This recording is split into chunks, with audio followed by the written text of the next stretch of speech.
নোয়াখালীতে এবার ভয়াবহ বন্যায় পানিবন্দী হয়ে পড়েছিল ২২ লাখ মানুষ। ডুবে যায় বাড়িঘর, দোকানপাট ও রাস্তাঘাট। বর্তমানে বন্যার পানি কমে যাওয়ায় ফুটে উঠেছে সড়কগুলোর ক্ষতির চিত্র।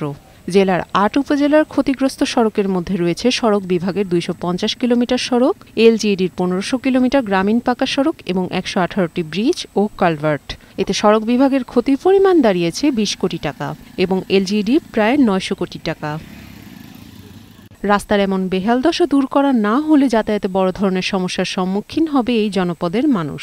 তাই দ্রুত সড়কগুলো সংস্কারের দাবি স্থানীয়দের। পানি, জলাবদ্ধতা, ভাঙা, মানুষের দীর্ঘদিনের ভোগান্তি। বন্যায় পুরাটা রাস্তা ভাঙি গেছে, এখন গায়ে গোয়া চালাতে আমাদের খুব কষ্ট হয়। বন্যা হওয়ার পরে যখন পানি উঠছে আমাদের চলাচলে আরো বেশি সমস্যা হচ্ছে। আমরা স্কুল কলেজে খুবই সমস্যায় পড়তেছি। সড়ক ও জনপথ বিভাগের কর্মকর্তা জানালেন, ক্ষয়ক্ষতির বিষয়ে ঊর্ধ্বতন কর্তৃপক্ষকে জানানো হয়েছে। অনুমতি পেলেই কাজ শুরু হবে। আংশিক এবং সম্পূর্ণভাবে ডুবেছিল কিছু সড়ক।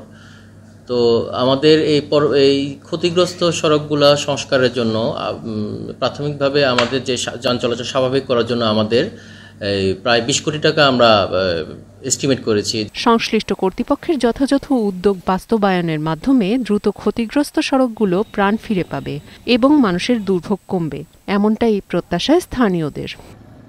ডেস্ক রিপোর্ট, বৈশাখী সংবাদ।